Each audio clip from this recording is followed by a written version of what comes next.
picture the scenario, right? You are standing outside the Hard Rock Casino. Oh, wow. Okay. Yeah, in Hollywood, Florida. It's a Monday night, and it's exactly 7:22 p.m. Prime time. Exactly.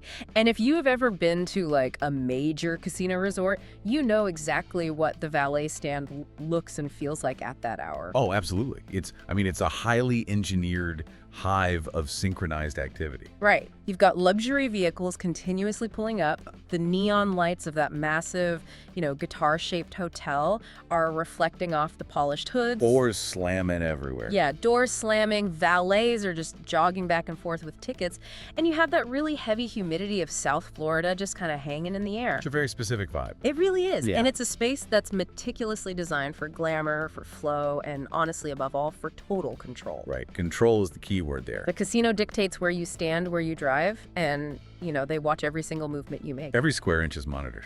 But then, in an absolute instant, that carefully controlled environment completely shatters. It falls apart. Yeah. The rhythmic blinking lights of the valet stand are suddenly, completely overtaken by the frantic, blinding strobes of police cruisers. It's a massive shift in energy. Huge. And the overlapping chatter of excited guests, that turns into shouting. Right. And then into screaming. And finally, it's pierced by the unmistakable, terrifying sound of gunfire. Which is just, in that environment, it's unthinkable. It really is. And here's the craziest part. You have dozens of high-definition cameras rolling, Right. security personnel stationed everywhere, local police actively on the premises. Right there on the ground. Exactly. And yet somehow, the person who actually pulls the trigger manages to vanish into the Florida night without a trace. It's wild. It perfectly illustrates the ultimate paradox of our modern surveillance culture, really. How so? Well, we've spent, billions of dollars building these digital fortresses. Every square inch of geometry is mapped. It's monitored, it's recorded. Right. We think we see everything. Exactly. We operate under this assumption that if a space is watched, it is inherently known. Like, we have the truth of it. What we don't. No, we don't. Because when human chaos actually erupts in those spaces, the fundamental truth of what happened, like the actual mechanics of the violence, can still slip right through our fingers. Because the cameras capture the geometry, but they miss the reality. That's a perfect way to put it, yes. Well, that distinction is exactly our mission today for this deep dive. All right. We are taking a really comprehensive look into a rapidly unfolding, incredibly dense news report originating from CBS Miami. A really fascinating piece of reporting. It is. The focal point is a violent, high-profile clash between the entourages of two major rap artists, Lil Tjay and Offset. Right. And let me tell you, our source material for this deep dive, it might be a single news transcript, but it contains multitude. Whoa, it's back. It reads like a chaotic thriller. We're going to analyze casino surveillance footage, conflicting eyewitness accounts. Which there always are. Always. We've got TMZ photographs of the medical aftermath, and a genuinely surreal, completely impromptu street interview that takes place right outside a county jail. Yeah, that interview is, the sheer layering of information here is what makes this such a vital case study. For media and law enforcement. Exactly, because you have the official police narrative, which is constructed from silent video. Right. Then you have the sterile legal spin from a defense attorney. Which is a whole other layer. Right. Then you have the raw, unfiltered interaction of an artist on the street. And of course, the visceral digital footprint left by bystanders with cell phones. It's like everyone has a piece of the puzzle. But each layer tells a slightly different story. Or, I guess more accurately, each layer attempts to claim ownership over a highly fragmented reality. Yeah, if you listening have ever wondered how it is mathematically possible to have literally dozens of lenses pointed at a single driveway and still have investigators scratching their heads about the absolute basics of a crime. It happens more than you'd think. It really does. And you are going to find this entire breakdown fascinating. So we need to start with the official narrative. The top-down view. Right. This is the view from the eye in the sky. The Seminole Tribe Police, who have jurisdiction over the casino grounds, have built a very specific sequence of events. Based entirely on the casino's exterior cameras. Exactly. According to the investigators, the timeline starts at exactly 7:22 p.m. Lil TJ, whose legal name is Merritt, is sitting in a vehicle near the casino doors. Okay. The police claim that the cameras show him pointing out Chiari Cephas, who the world knows as Offset. Right, Offset. And from that one simple physical gesture, the police allege that Lil TJ ordered the men in his entourage to initiate the attack. See, okay, let's isolate that specific leap in logic, because it's the linchpin of the entire police case against them. It's a huge leap. It is. The Seminole Tribe Police are drawing a direct causal line between a silent movement, a point, and a coordinated violent assault. Right. They are attempting to define him legally as a shot caller or an instigator. But how do you prove that without audio? You really can't. In the realm of criminal law, distinguishing between a person who is merely present and observant versus a person who is actively orchestrating a crime, It's notoriously difficult. extremely difficult to prove with video alone. Surveillance footage gives us a very clean, sterile timeline. We see the placement of the vehicles. Exactly. We see the proximity of the bodies, the angle of the arm, But what it completely lacks is the auditory context. the dialogue, the interpersonal dynamics, the established hierarchy of the group that actually drives human behavior.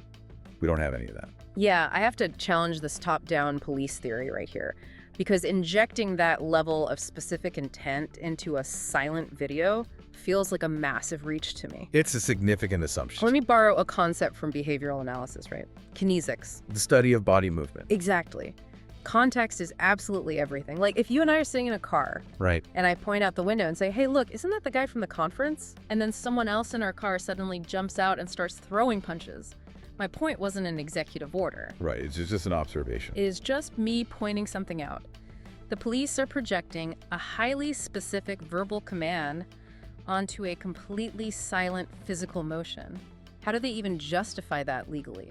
Well, they justify it through the lens of consequence, which is a very common, albeit pretty flawed, investigative heuristic. Working backward from the result. Exactly. The authorities are looking at the immediate explosive aftermath of that gesture, the fact that a brawl instantly materialized. Right. And they're working backward to assign culpability to the most high-profile figure in the opposing group. Because he's the recognizable face. Precisely. The camera documents the physical reality, the pointing, the vehicles, the timestamp. But to legally elevate that gesture to the level of a criminal order, You need more than a silent video. you almost always require corroborating evidence. Investigators need witness statements from people inside that specific vehicle. Which they probably aren't going to get. Unlikely. No. Or they need audio recordings, which absolutely do not exist on a standard casino exterior feed. Right. The casino isn't mic'd up like that on the driveway. No. So the vulnerability of relying entirely on the eye in the sky is that it forces law enforcement to become film critics. Oh, that's a good way to put it. They're stuck interpreting the silent motivations of the actors on the screen, rather than relying on hard, objective facts. Right. And if you are the police managing this kind of high-profile chaos, I mean, you are under immense pressure to establish a narrative that makes sense of the disorder. The public wants answers immediately. Exactly. You need a ringleader to tie it all together. Yeah. But while those elevated casino cameras might have dutifully recorded this silent preamble to this event, The setup. yeah, the actual violent climax wasn't captured from a neat, objective, top-down angle. Not at all. It was captured by something far more visceral, subjective, and right down in the dirt. Bystander cell phones. Yes. This is where the story abruptly shifts from a silent movie into an absolute sensory overload. And that shift in the recording medium is so crucial for understanding the true environment of the crime scene. It changes everything. It does. The cell phone footage introduces the elements that the casino cameras filter out. The auditory chaos, the panic of the crowd. The screaming. Yeah, and the sheer unpredictable velocity of a physical altercation escalating into lethal violence. It really grounds the event in terror rather than just geometry. Terror is the right word, Yeah. because the details pulled from the CBS Miami report regarding this cell phone video are incredibly intense. It's a very disturbing scene. We are no longer looking at little dots moving on a screen. Oh, You no. have a man physically on the ground. Right. You have police officers, Seminole Tribe police, actively struggling, using their own bodily force to restrain another man who is already in handcuffs. Already cuffed and still fighting. Still fighting. And the audio picked up by the cell phone microphone is so telling. You can hear someone in the background frantically yelling, "He's still going! He's still mad!" That really paints a picture of the adrenaline involved. Exactly. So you have this incredibly volatile, fluid situation. Law enforcement is physically entangled, wrestling with a resisting suspect on the ground. They're completely occupied. Right. And amidst this total breakdown of social order, one of the men in Tjay's entourage pulls a firearm In the middle of all that, and squeezes the trigger. Offset, the former member of Migos and Cardi B's ex-husband, takes a bullet. the anatomy of this physical altercation is just extraordinarily dense. And I think it requires us to really discard any preconceived notions of what a formalized fight looks like. It's not a boxing match. No, we're not looking at a simple one-on-one dispute with a clear perimeter. Right. We are analyzing a multi-party melee occurring in a confined, highly trafficked, structurally complex space. With cars everywhere. Exactly. And there's a highly specific detail in the source material that perfectly illustrates the depth of the hostility here. Oh, about the aftermath of this shooting. Yes. After the weapon is discharged and Offset is physically wounded, members of his own entourage immediately attempt to render aid. Which is the natural reaction. They are trying to physically manage a gunshot victim. But witnesses report that during this desperate rescue attempt, Lil Tjay was actively taking swings at the people trying to help Offset. Okay, let me stop you right there. Because the psychology of that specific moment is completely baffling to me. It's hard to process. Just to make sure the mechanics of this are clear to everyone listening. A gun has just gone off in a crowded public space. Right.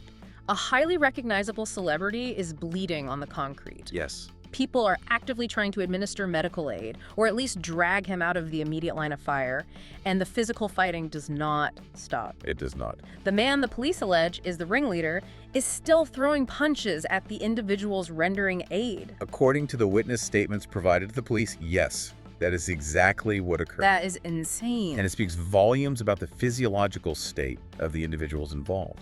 Because in a typical scenario, the sound of a gunshot acts as a universal dispersing agent. It's the ultimate party's over signal. Exactly. It's an immediate trigger for the fight or flight response. Yeah. And for the vast majority of people, the instinct is flight. You run. It scatters a crowd instantly. But here, the interpersonal hostility, the adrenaline, and the sheer rage were so deeply entrenched that the physical violence continued unabated. Even over the body of a wounded man. Even then. It indicates a total loss of situational awareness.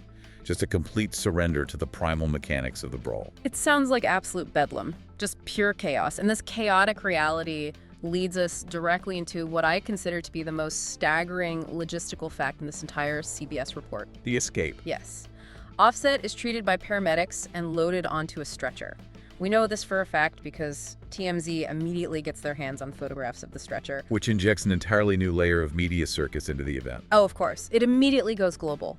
So he is rushed to the hospital, thankfully with non-life-threatening wounds. But the shooter, the individual who actually unholstered a weapon, aimed it, and fired it in front of the brightly lit valet stand of the Hard Rock Casino. Gone. That person is not in custody. It completely defies our fundamental expectations of how managed spaces are supposed to operate. Right. How does that happen? Well, a major casino resort is one of the most heavily surveilled, rigorously secured environments on the planet. I mean, outside of a military installation or a high-level government facility, I see everything. you have private security personnel patrolling the grounds, you have a dedicated police presence. The Seminole Tribe Police are physically on site. They were actively wrestling someone when the shot went off. Exactly. And yet, an individual manages to successfully discharge a firearm and simply evaporate into the surrounding environment. Explain the mechanics of that failure to me, because logistically, how thin were the authorities stretched in that exact moment? Extremely thin. We know from the cell phone audio that they were actively wrestling a handcuffed man who was still fighting back. I keep thinking about magicians who use misdirection. You know, they make a huge movement with their left hand so you don't see what the right hand is doing. Did the sheer scale of the brawl create the perfect blind spot? What you are describing is actually known in tactical circles as a tactical vacuum. A tactical vacuum, okay. Yes. It's not that the police weren't present. It's that their bandwidth was entirely consumed. By the guy on the ground. Right. When law enforcement officers are engaged in a direct physical struggle, especially with an individual who is actively resisting or fighting through handcuffs, they experience something called auditory exclusion and tunnel vision. Auditory exclusion, like they literally can't hear what's happening around them. In extreme stress, the brain filters out auditory input to focus on survival. Their entire physiological focus narrows exclusively to the immediate physical threat directly in front of them. Wow. Because they have to gain control of that suspect to prevent severe injury to themselves and others. So the rest of the world just fades out. Exactly. Yeah. So in a massive, confusing melee involving multiple moving parts, overlapping shouts, and dozens of people scattering in panic, Yeah. all it takes is a window of 5 to 10 seconds. That's it. 5 seconds for a shooter to holster a weapon, blend into the fleeing crowd, or jump into an idling vehicle. 5 seconds. The chaos doesn't just distract the police, it serves as the ultimate camouflage for the perpetrator. That is wild. So the actual person who pulled the trigger vanishes into the thick Florida night. Gone. And what happens next in the news cycle is so predictable, yet completely fascinating, because nature abhors a vacuum. And the media absolutely despises one. Yeah, they hate it. With the actual shooter gone, both the authorities and press violently snap their collective focus onto the alleged ringleader, who was successfully arrested at the scene. Lil Tjay. Yes, Lil Tjay is transported and booked into the Broward County Jail, and the moment he posts bond and walks out, This is where it gets really interesting. we witness this incredible, jarring collision between two totally different communication strategies. The PR versus the street. Exactly. The polished, highly calculated world of legal public relations and the raw, unpredictable reality of a street interview. It is an absolute masterclass in the dissonance between strict legal strategy and human impulse. It really is. From a crisis management perspective, you are watching a defense attorney try to build a dam while her client is actively drilling holes in it. That is the perfect analogy. It's an amazing contrast. So let's set the scene for Tuesday morning. Okay. Lil Tjay's legal representation posts a formal statement on social media. And the wording, as you'd expect, is meticulously crafted. Deliberate. Very. The lawyer addresses what she categorizes as false rumors that Lil Tjay was involved in a shooting. Okay. She explicitly states that her client was not shot, and she makes a very specific point to clarify that he was not charged with shooting Offset. Notice the phrasing there. Yes, it is sterile, it is legally precise, and it is designed to completely shut the door on the narrative. Right. But almost simultaneously, Lil Tjay himself physically walks out of the Broward County Jail Into the Florida sunlight. and proceeds to give a completely unscripted, raw interview to a CBS Miami reporter named Larry Seward, who just happens to be waiting outside. The lawyer's statement is executing the exact playbook a defense attorney is supposed to use. Right. Deny, deny, deny. Well, more like establish a strict perimeter around the facts. Okay? And if you parse her words carefully, she is technically telling the absolute truth. Technically. Yes, technically. Based on the official police narrative we discussed earlier, Lil Tjay was not charged with the physical act of shooting Offset. Right. The shooter escaped. Exactly. But her statement is a classic exercise in misdirection. She is answering a question that the police never actually asked. Oh, that's such a good point. The primary accusation from the Seminole Tribe Police isn't that he pulled the trigger. The accusation is that he ordered the attack. Right. The pointing gesture. Exactly. The lawyer aggressively addresses the most inflammatory public rumor, the shooting itself, while entirely sidestepping the actual core of the legal case against him. It's brilliant PR. It is. But the brilliance of her legal maneuvering is completely undercut by what happens on the sidewalk 10 minutes later. Oh, absolutely destroyed. Because while the lawyer is playing a careful game of PR chess with her press release, Lil Tjay is just reacting on the street. Without a script. Larry Seward, the reporter, is standing right there outside the jail doors. And he doesn't waste time. He starts firing crazy questions. They should. He asks point blank, "Did you shoot Offset?" And Lil Tjay's response is just one single word, delivered as a question back to the reporter. Give me a guess. He says, "Crazy."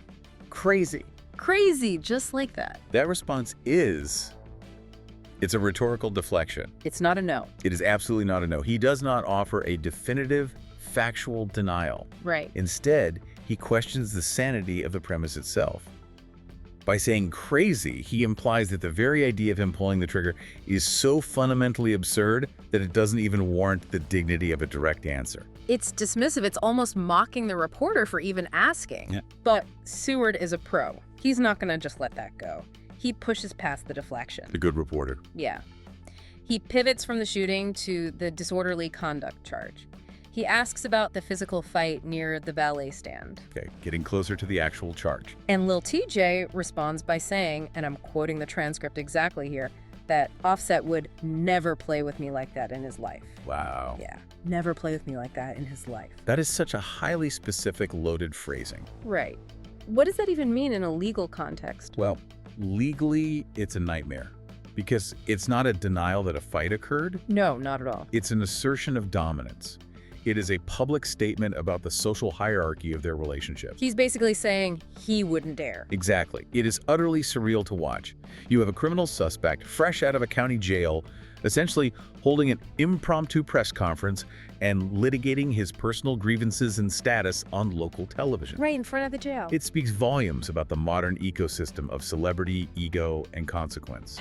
Well, the traditional legal playbook dictates that when you bond out of jail, you pull your hood over your head. You look at the ground. You stare at the ground, you get straight into the waiting SUV, Yeah. and you let your legal counsel manage the narrative. Silence is the ultimate shield. Always.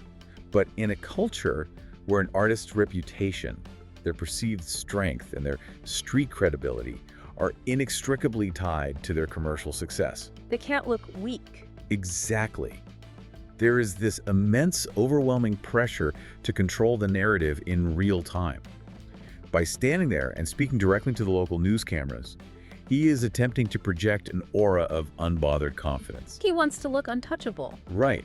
However, from a strict legal standpoint, every single syllable he utters outside that jail is a massive potential liability. He's just handing them evidence. He is generating evidence in real time. And the liability just skyrockets as the interview continues. Because the most bizarre part of this interaction wasn't his dismissive denials or his posturing about dominance. No, it gets stranger. It gets so much stranger. The wildest part was when he actually started imitating the victim. Oh, this part is chilling. It really is. Seward asks him to explain what happened, pointing out the undisputed fact that Offset is currently lying in a hospital bed. Right. A man has been shot. And little Tjay says, last thing I seen was Offset looking at me like this. You shot me. Shot me. La la la. La la la. And then, in the very same breath, he immediately pivots to pointing out the police cruisers driving by the jail, saying, the cop widows y'all getting good. I'm walking to my car. Okay, we need to unpack that. Please do. That specific quotation, you shot me, la la la, is a psychological goldmine. For the police? For an investigator, a prosecutor, a behavioral analyst, anyone. The mimicry, the casual insertion of la la la, it suggests a profound, almost chilling level of detachment from the severity of the event. It's like he's recounting a movie. Exactly. We must remember the reality of the situation. We are talking about a human being who has just taken a bullet. Who's bleeding on the concrete? Who required emergency transport on a stretcher. And this traumatic event is being recounted by an alleged participant, not with gravity, Not with shock. and not with empathy, but almost as a theatrical performance. It completely trivializes the violence. It reduces a potentially fatal encounter to a punchline. It is incredibly jarring to hear just la la la. It sounds like he is describing a scene from a poorly written movie that he didn't particularly enjoy, rather than a potentially lethal shootout that he was just arrested in connection with. It shows a complete disconnect from the human cost of what just happened. And Seward, the reporter, is no fool. He knows he's captured lightning with this interview. Oh, he knows exactly what he's doing. He realizes the suspect is actually talking against all legal advice, so he starts digging for the holy grail of any investigation. Motive. He asks directly, did somebody owe you money? A very specific question. And Lil Tjay's response isn't a simple, flat no. He looks at the reporter and says, ask Offset. Which, again, we must note, is absolutely not a denial. It's a deflection, but a really loaded one. By affirmatively directing the reporter's inquiry toward the victim, he is implicitly confirming that there is, at the very least, a financial history. Right.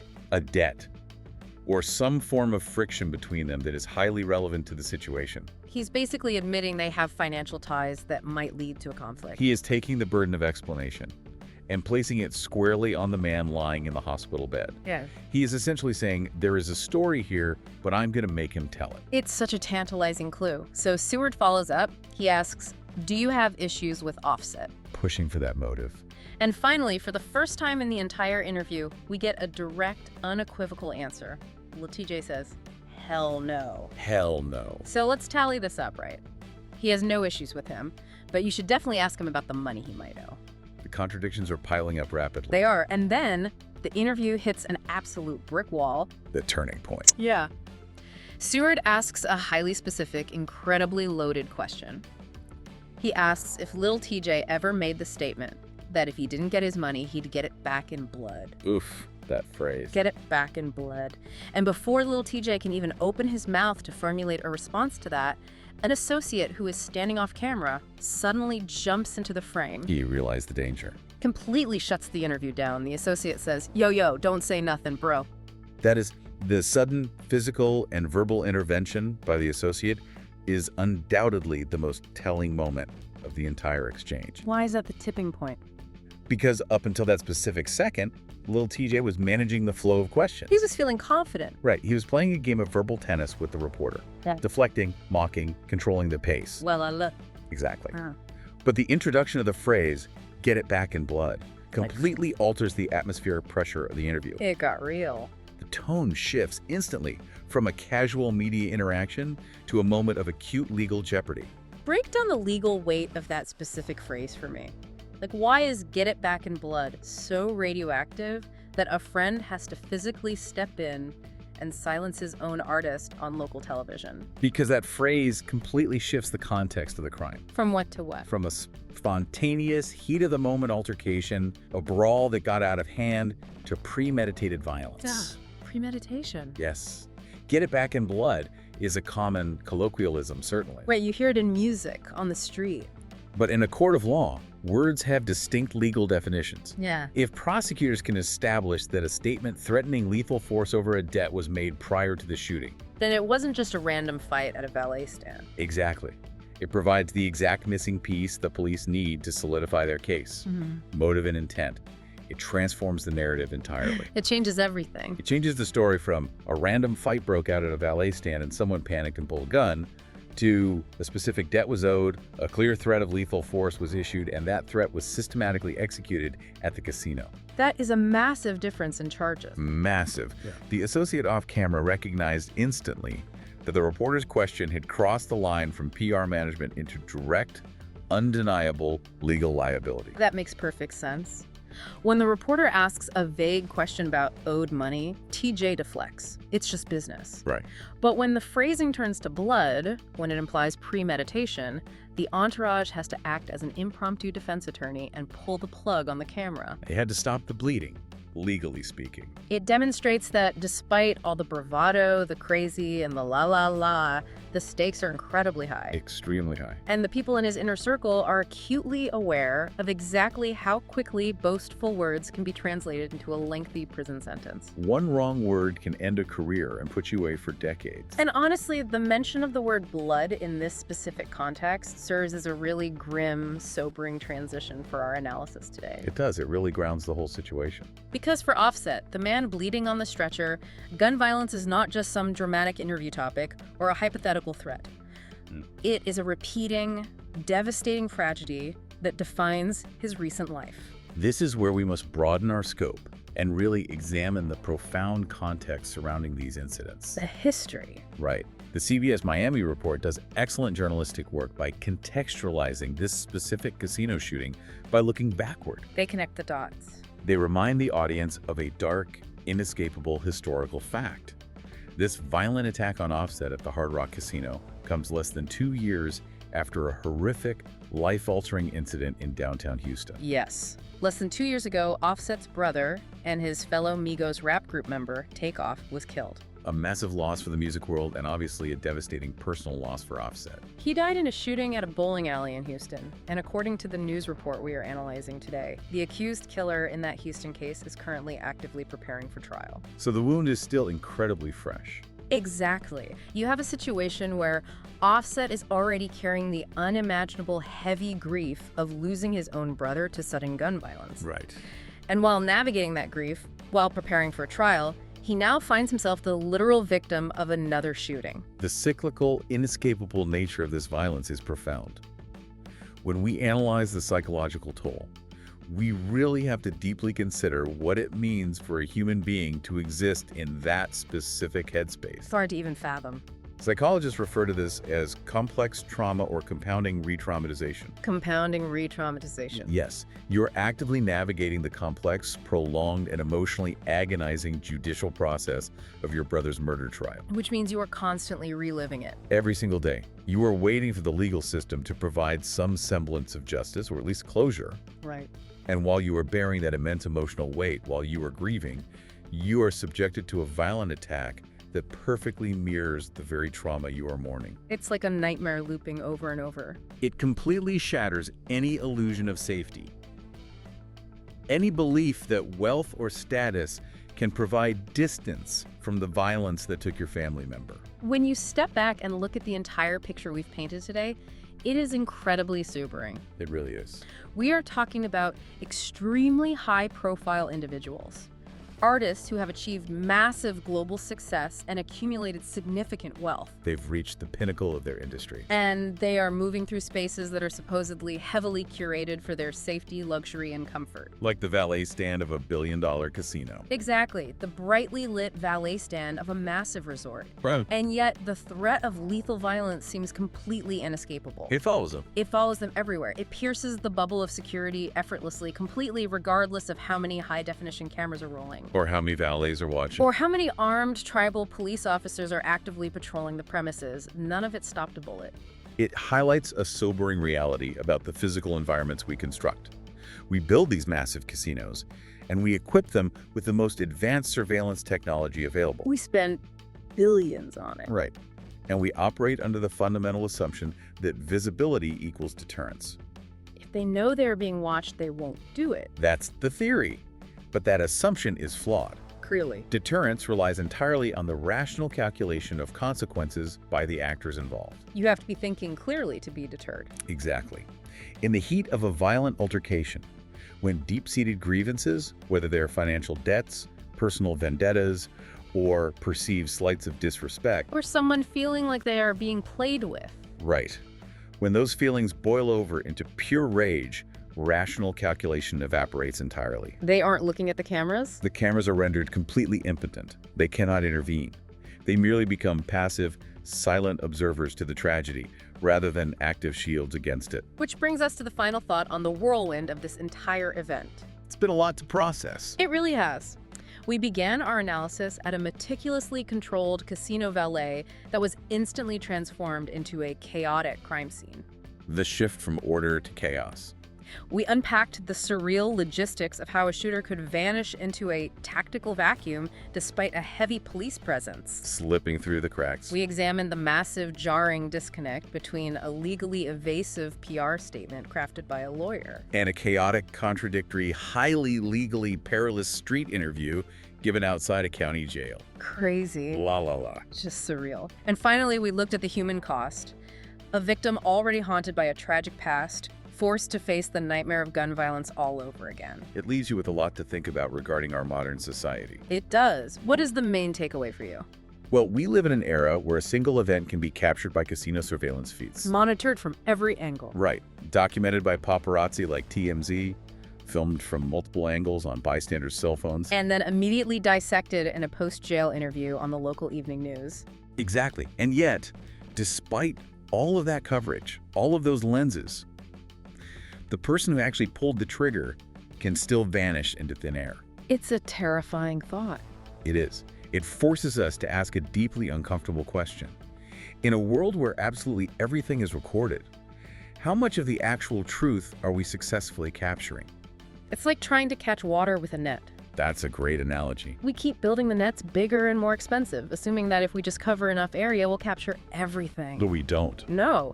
The surveillance cameras, the cell phones, the news crews, they make up this massive net. And sure, it catches the big, obvious movements. The cars pulling up, the bodies falling. The crowds running, but the fundamental truth. The why. Yes, the why. The whispered intent, the hidden motive, the actual identity of a shooter slipping through a distracted crowd, that truth is fluid. It flows right through the gaps in the mesh. It really does. We are left holding a net full of footage, trying to piece together a story that has already escaped out the back door. Fascinating and deeply unsettling. Keep analyzing what you see, and more importantly, what you don't see. We will catch you on the next Deep Dive.